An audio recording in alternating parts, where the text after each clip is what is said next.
If you walk into that salary negotiation and your heart starts pounding, then your face has already surrendered your leverage before you even speak. That accelerated pulse travels from your chest to your neck. A subtle throb in your carotid artery. A slight flush in your cheeks. A micro twitch in your eyelid. To the trained eye, you are an open book, and they have been trained to read it.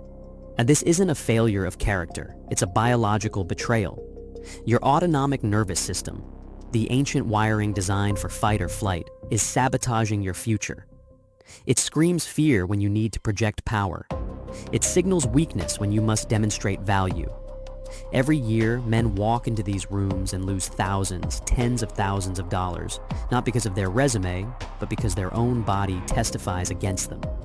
They are outmaneuvered by opponents who have mastered not just the art of the deal, but the science of physiological control. This ends today. We are not here to learn cheap tricks. We are here to install a new operating system, one borrowed directly from the training manuals of world poker champions who risk millions on their ability to mask a single heartbeat. The battlefield is your own brain, specifically the neural pathways connecting your prefrontal cortex to your facial muscles and your vagus nerve. This is not theory. This is documented science. fMRI studies on emotion regulation reveal the exact mechanism. To suppress an emotional reaction, to hold a true poker face, your brain must engage in what is called proactive inhibitory control. This process activates the right inferior frontal gyrus and the bilateral putamen. Think of these as the military command centers that send out the order, stand down. This signal travels to your motor cortex, preemptively shutting down the facial twitches before they even begin. The research is clear. Higher activity in these regions directly correlates with less emotional display during stress.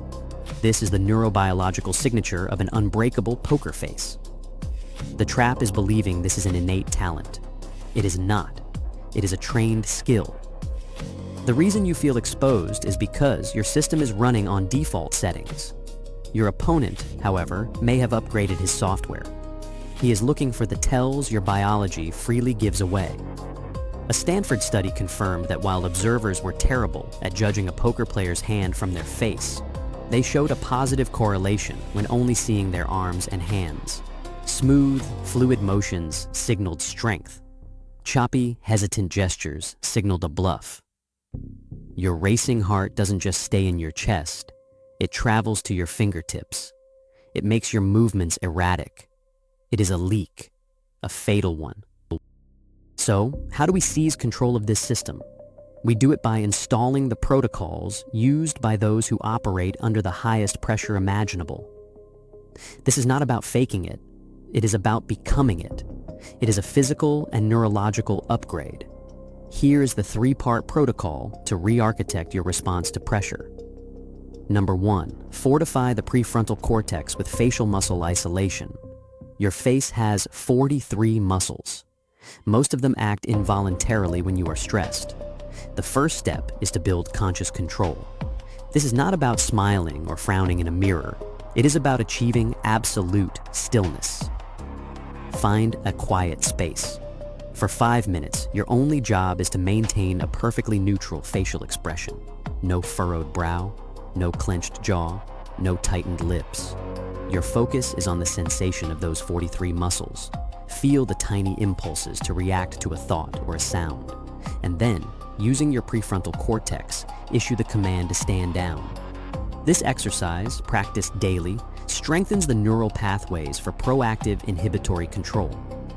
You are literally weightlifting for your brain's emotional suppression circuit. You are turning an unconscious process into a conscious, deliberate action. It will feel strange at first, but with repetition, stillness becomes your default state under pressure. Number 2, regulate the autonomic nervous system with vagal tone training. Your heart rate is the ultimate tell. Poker champions know this.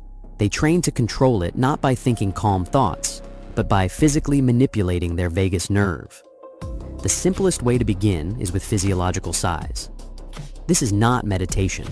It is a mechanical reset. Inhale deeply through your nose. Then, at the top of that breath, take another short, sharp inhale to expand your lungs fully.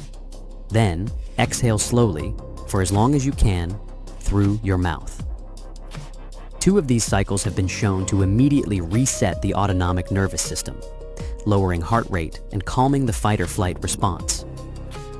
Practice this before any stressful event. It is your biological off switch for panic. This calm then extends to your hands. Remember the Stanford study, smoothness is strength. Practice moving objects, a pen, a water glass, your phone, with deliberate, fluid, and silent motion. No jerky movements, no tapping. Every gesture must be economical and controlled. You are training your body that high pressure equals high control. Number 3, reframe the threat with cognitive reappraisal. The final layer is psychological. The negotiation is not a threat to your survival. It is a game, a complex problem with rules and variables. Your opponent is not a predator. He is another player.